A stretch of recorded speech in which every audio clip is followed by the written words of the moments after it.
all that stuff was going up, people could protest and say, "Oh, well, look at the poor, look at the poor." But the again, you have to work at towards the bigger problems, on the bigger problems, and then work down. Because once you solve that, you have the convenience of working on everything else. And I think the rest of the world, they have the convenience of working on other things. Like everybody always talks about, the Swedish healthcare is so great. Well, yeah, it's because they don't have to worry about protecting themselves. Because if something goes down, guess who's going to be there? It's going to be Uncle Sam in his red, white, and blue trousers, and we'll take the heat for it and be called imperialist and everything else. But in the meantime, the rest of the world could focus on other things because they know if something really goes down, if they're in our little nuclear triad, they're bueno. Nothing's gonna happen that is so bad that that they can't handle, because we're going to handle it eventually. And I'm okay with it. Like Stan Lee says, great responsibility comes great power. And so yeah, we are going to go around doing things. And guess what? We haven't had a major threat in a long time because of that very thing. It's you need to be. I always say, what if the SWAT team had the exact amount of guns as the home that they were going into, where there's a drug lord? People say, "Oh yeah, well the cops are outgunned." No, the cops aren't outgunned, except for the cop pulling somebody over. If there's a drug dealer there with a shotgun or an assault rifle, then yeah, in that instance, yes. But when we had that North Hollywood shootout, and after that, every cop is within one radio call away from getting an assault rifle there. And then essentially, if it gets escalated, we can have the F-16s come in. Literally, it'll get stepped up to whatever it has to be. So as far as being outgunned, that's not a real concern, other than again, the cop on patrol writing a stupid ticket for somebody doing a California roll when there's nobody around for hundreds of miles, 2 a.m. Anyway, so you got you got this thing now where we do have to protect it, and unfortunately, it does cost a lot of money and a lot of time. But once we're there, we have such superior firepower that it's just like brandishing a weapon.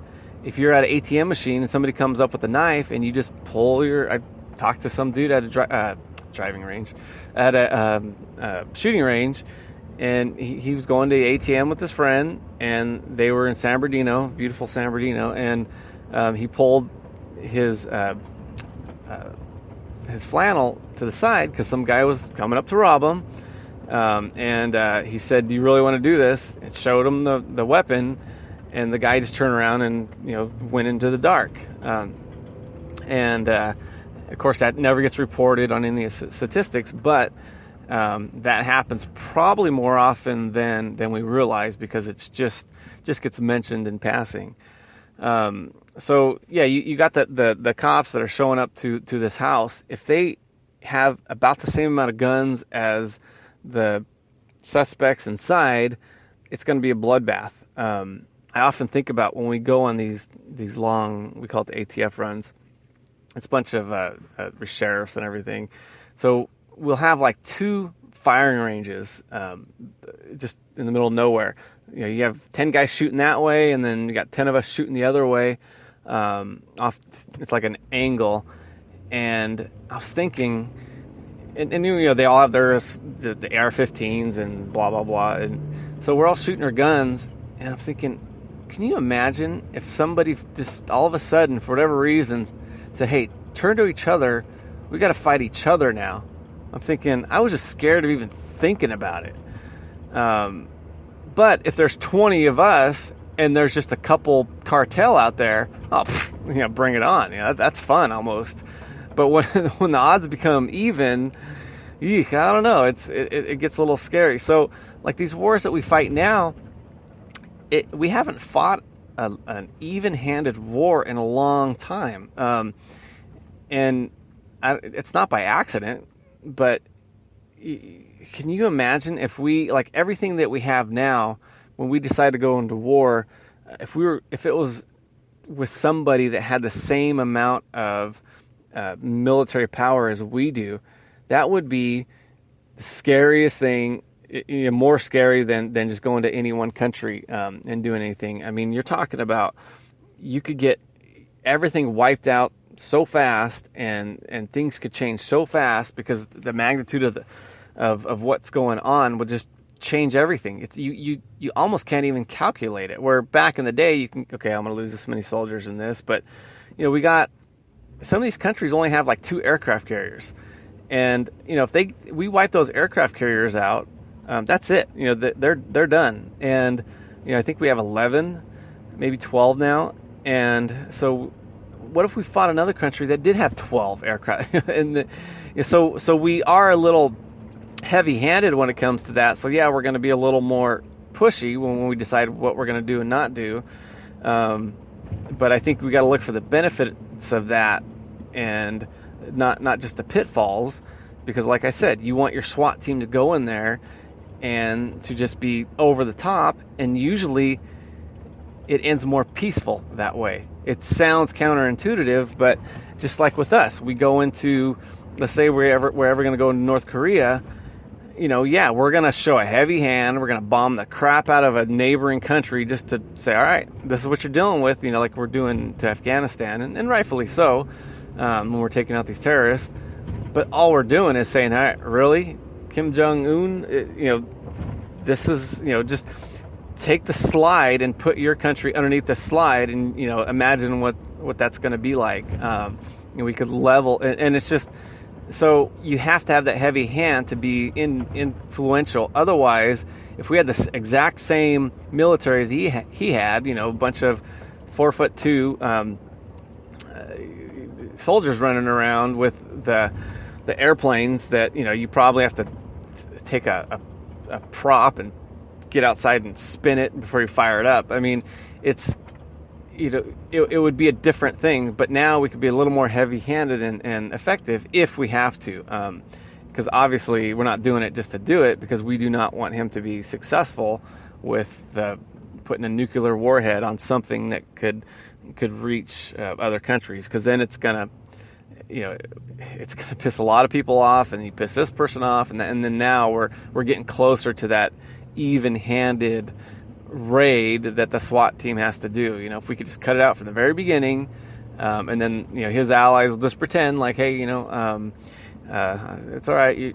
Right now it's just a show of force. We're not nobody's pointing guns at anybody. So anyway, yeah. So we do have to have that, in my opinion, for us to ultimately have what I talked about, the freedom and everything else.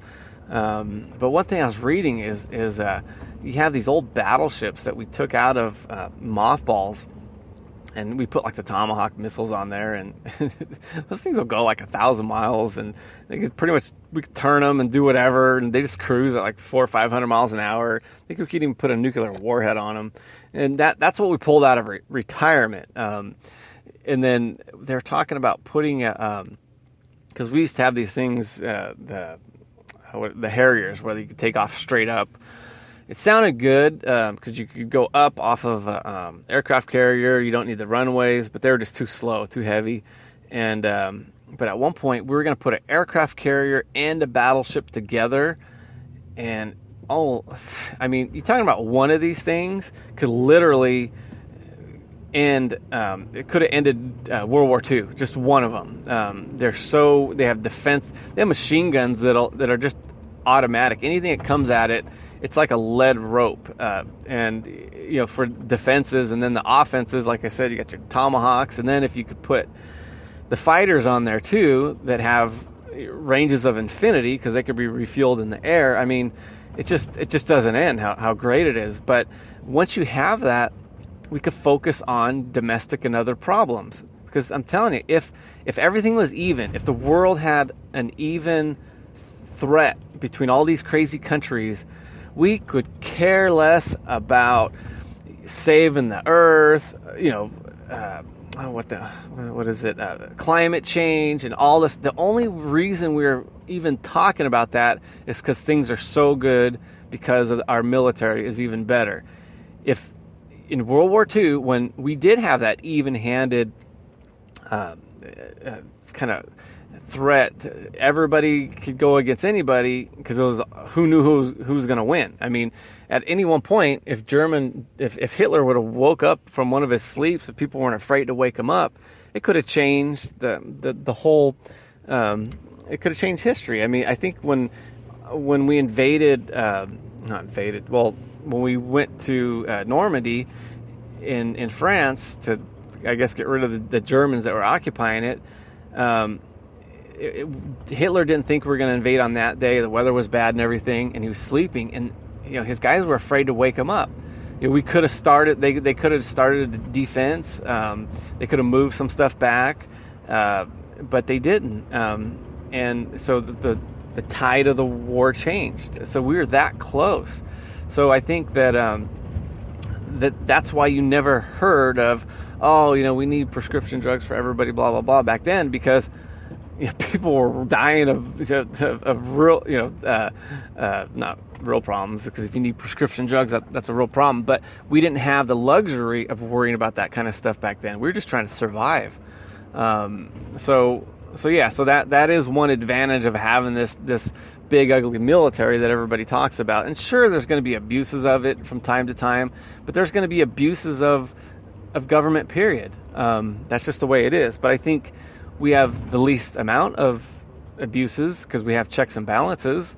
That's why we have the House and Congress, and then the of course the I don't want to say president. I want to sound like I know what I'm talking about. Commander in chief. We have that for a reason. Is it perfect? No, but it's the best we have.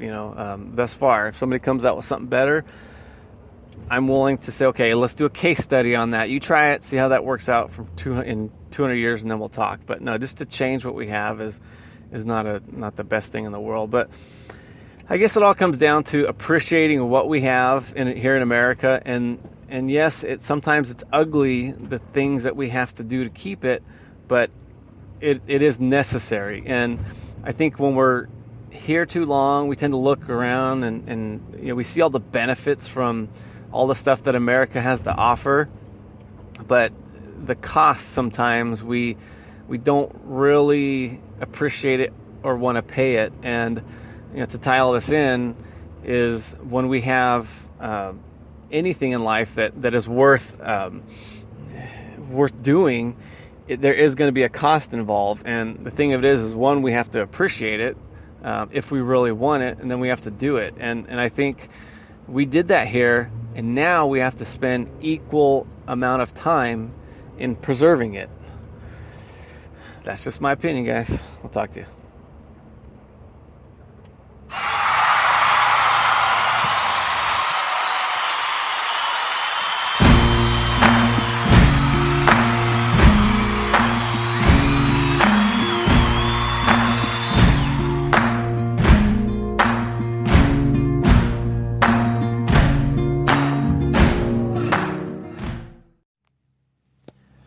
Hey guys, we love sugar. Sugar tastes good. Problem is, it's causing obesity, it's linked to type 2 diabetes, so we switch over to artificial sweeteners, which at a certain level become bitter, and now it's linked to early dementia. In fact, if you're drinking diet sodas on a regular basis, you're 10 times more likely, studies say, in getting early dementia. So we have a sugar, it's called Next Sugar. It tastes great. It's as sweet as sugar. It's 100% on the sweetness index. Yes, there is an index for that. And guess what? It's half the calories, guys. You can bake with it, try it, get going, do your thing.